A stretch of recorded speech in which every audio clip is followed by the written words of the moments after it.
परवेज मुशर्रफ का शुमार पाकिस्तान के ताकतवर हुक्मरानों में होता था। उन्होंने मार्शल लॉ लगाकर नवाज शरीफ को जला वतन किया और 8 साल तक मुल्क की बाग दौड़ संभाली। इस दौरान उनसे अच्छे काम भी हुए और बुरे भी। वो आज दुबई के अस्पताल में हैं और जिंदगी के आखिरी अयाम बसर कर रहे हैं। परवेज मुशर्रफ की जिंदगी असबाक से भरपूर है जिनसे बहुत कुछ सीखा जाता है। परवेज मुशर्रफ ने जिंदगी में क्या खोया क्या पाया, उनके शानदार अरूज और फिर इबरतनाक ज़वाल की कहानी हम सुनाएंगे आज की इस वीडियो में।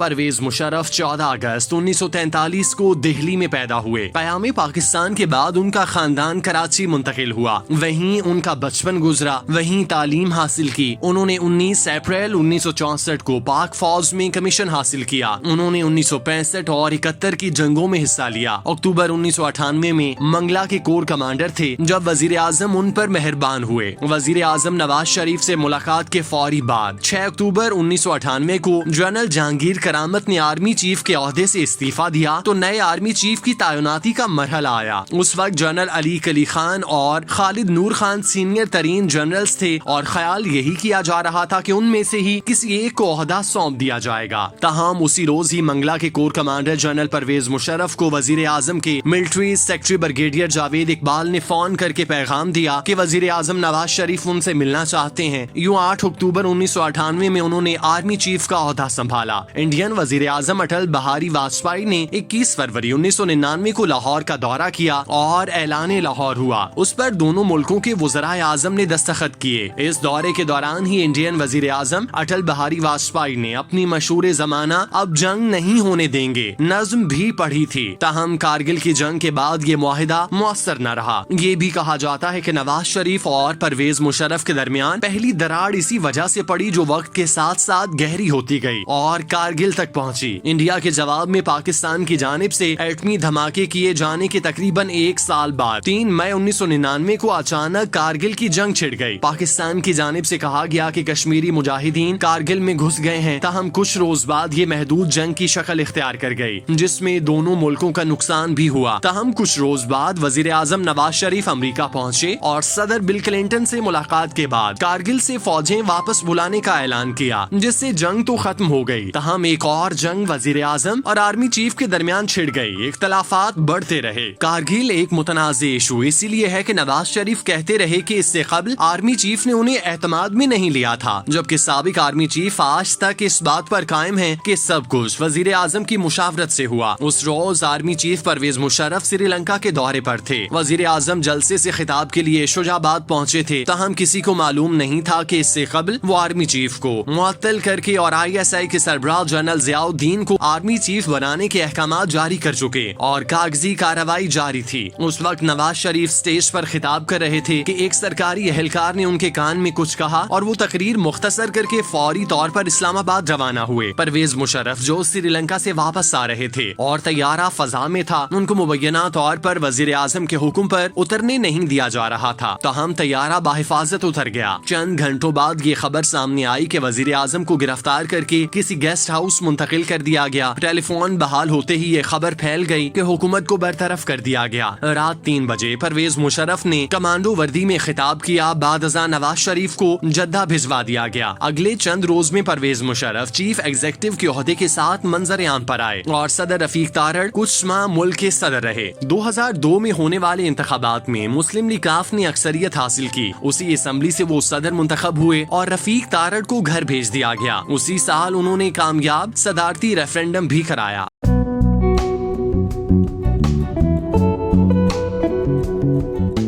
जनरल परवेज मुशर्रफ दबंग लहजे में अंग्रेजी बोलने के साथ अपनी रोशन ख्याली की वजह से मशहूर रहे। वो सिगार पीते और मौसीकी के शौकीन थे। In the line of fire में उन्होंने लिखा कि वो तबला भी बहुत अच्छा बजा लेते हैं। ऐसी वीडियोस मौजूद हैं जिनमें वो बराह रास्त मौसीकी सुन रहे हैं और रक्स भी कर रहे हैं। जबकि कुत्ते के 2 बच्चे उठाने की वीडियो भी काफी मशहूर हुई। परवेज मुशर्रफ को उस वक्त एक नए मसले का सामना करना पड़ा जब उन्होंने 9 मार्च 2007 को उस वक्त के चीफ जस्टिस इफ्तिखार मोहम्मद चौधरी को गैर फाल کیا. ان پر وکلاء نے ایک شدید قسم کی تحریک شروع کی اور افتخار چودھری کے اقدام کو عدالت میں چیلنج کر دیا. سپریم کورٹ نے انہیں 20 جولائی 2007 کو بحال کر دیا. تاہم 3 نومبر کو پرویز مشرف نے ملک میں ایمرجنسی نافذ کی اور افتخار محمد چودھری سمیت دیگر ججز کو نظر بند کیا. اس کے بعد پھر سے وکلاء کی تحریک نے زور پکڑ لیا. بے نظیر بھٹو 1996 میں حکومت کے خاتمے کے بعد سے ہی جلا وطنی اختیار کر چکی تھیں. تاہم بدلتی صورتحال نے پرویز مشرف کو بے نظیر کی مدد لینے پر مجبور کر دیا. انہوں نے بے نظیر سے لندن میں ملاقات کی اور بعد ازاں NOR قومی مفاہمتی آرڈیننس جاری کیا جس کے مطابق PP قیادت پر قائم مقدمات ختم کر دیے گئے. اس کے ساتھ ہی بے نظیر بھٹو نے وطن واپسی کا اعلان کیا اور واپسی پر 11 اکتوبر 2007 کو ان کے استقبالی جلسے میں خودکش دھماکے ہوئے جس میں 70 سے زائد افراد ہلاک ہوئے. تاہم بے نظیر بھٹو نے سیاسی سرگرمیاں جاری رکھیں کیونکہ جنوری 2008 میں انتخابات ہونا تھے. انہوں نے بھی عدلیہ کا ساتھ دیا. کچھ عرصے بعد نواز شہباز بھی وطن واپس لوٹ آئے. 27 دسمبر 2007 کو بے نظیر بھٹو کو ہلاک کر دیا گیا اور انتخابات کچھ ماہ کے لیے ملتوی ہوئے. اکتوبر 2008 میں ہونے والے الیکشن میں PP کی حکومت بنی تو وزیر اعظم یوسف رضا گیلانی نے پہلی ہی تقریر میں نظر بند چیف جسٹس کو رہا کرنے کے احکامات دیے جس سے پرویز مشرف پر دباؤ بڑھتا گیا اور نومبر 2007 میں انہوں نے آرمی چیف کا عہدہ چھوڑ دیا اور چند ماہ بعد ہی صدارت کے عہدے سے استعفیٰ دے دیا. اس کے بعد آصف علی زرداری صدر بنے. صدارت سے استعفیٰ دینے کے بعد پرویز مشرف ملک سے باہر چلے گئے. تاہم ان کے بیانات آتے رہے کہ وہ واپس آئیں گے اور 2013 کے انتخابات سے قبل وہ لوٹ آئے. الیکشن میں مسلم لیگ نون نے اکثریت حاصل کی. نواز شریف وزیر اعظم بنے. نومبر 2013 میں حکومت نے ان کے خلاف آرٹیکل 6 کے تحت غداری کا مقدمہ دائر کیا. ان کی گرفتاری کے احکامات جاری ہوئے. تاہم طبیعت خراب ہونے کی وجہ سے انہیں ہسپتال منتقل کیا گیا. وہ کئی ماہ ہسپتال میں رہے. وہیں سے وہ ملک سے باہر چلے گئے. تاہم ان کے خلاف کیس جاری رہا. خصوصی عدالت نے 24 دسمبر 2013 کو سابق صدر اور آرمی چیف پرویز مشرف کو بطور ملزم طلب کیا اور 31 مارچ 2014 کو پرویز مشرف پر فرد جرم عائد کی گئی. پرویز مشرف نے صحت جرم سے انکار کیا تو ٹرائل کا باقاعدہ آغاز کیا گیا. 18 ستمبر 2014 کو پروزیکیوشن نے پرویز مشرف کے خلاف شہادتیں مکمل کی. پرویز مشرف کو مسلسل عدم حاضری پر پہلے مفرور اور پھر 11 مئی 2016 کو اشتہاری قرار دیا گیا. عدالت نے اشتہاری قرار دیتے ہوئے اخبارات میں اس حوالے سے اشتہار شائع کرنے کے احکامات جاری کیے. گزشتہ دنوں چیف جسٹس آصف سعید کھوسہ نے اس کا تذکرہ کچھ یوں کیا جس سے یہ تاثر پیدا ہوا جیسا کچھ ہونے والا ہے اور پھر 17 دسمبر کو پرویز مشرف کے خلاف سنگین غداری کیس کی سماعت کرنے والی خصوصی عدالت نے جنرل مشرف کو سزائے موت سنا دی. پرویز مشرف جو دنیا کے طاقتور ترین افراد میں شمار کیے جاتے تھے ان کے ساتھ قسمت نے ایسا کھیل کھیلا کہ جس ملک میں انہوں نے 8 سال حکومت کی آج وہ اس ملک میں واپس نہیں آ سکتے. وہ دبئی کے ہسپتال میں زندگی اور موت کی جنگ لڑ رہے ہیں. کب ان کی موت کی خبر سامنے آ جائے کچھ معلوم نہیں. پاکستان کی تاریخ میں بہت سے ڈکٹیٹر آئے لیکن پرویز مشرف کا کوئی ثانی نہ تھا. جنگ کے میدان میں دشمنوں کو ناکوں چنے چبوانے والے پرویز مشرف نے ہمیشہ بھارت کی آنکھوں میں آنکھیں ڈال کر بات کی. یہ بات اپنی جگہ کہ ان سے بہت ساری غلطیاں ہوئیں جس کی وجہ سے ان کے اچھے کام دھندلے ہو گئے. آج انہیں ملک واپس لانے کی باتیں ہو رہی ہیں. ان پر غداری سمیت کئی مقدمے چلائے جا رہے ہیں. یہ سب کچھ ان لوگوں کے لیے باعث عبرت ہے کہ دنیا میں کچھ بھی ہمیشہ نہیں رہتا. نہ طاقت، نہ اقتدار، نہ ہی انسان. وہ پرویز مشرف جن کے ایک اشارے پر دنیا ادھر سے ادھر ہو جاتی تھی وہ ہسپتال میں بے یار و مددگار اپنے لیے انصاف کی دہائیاں دے رہے ہیں. یہ سب مکافات عمل نہیں تو اور کیا ہے.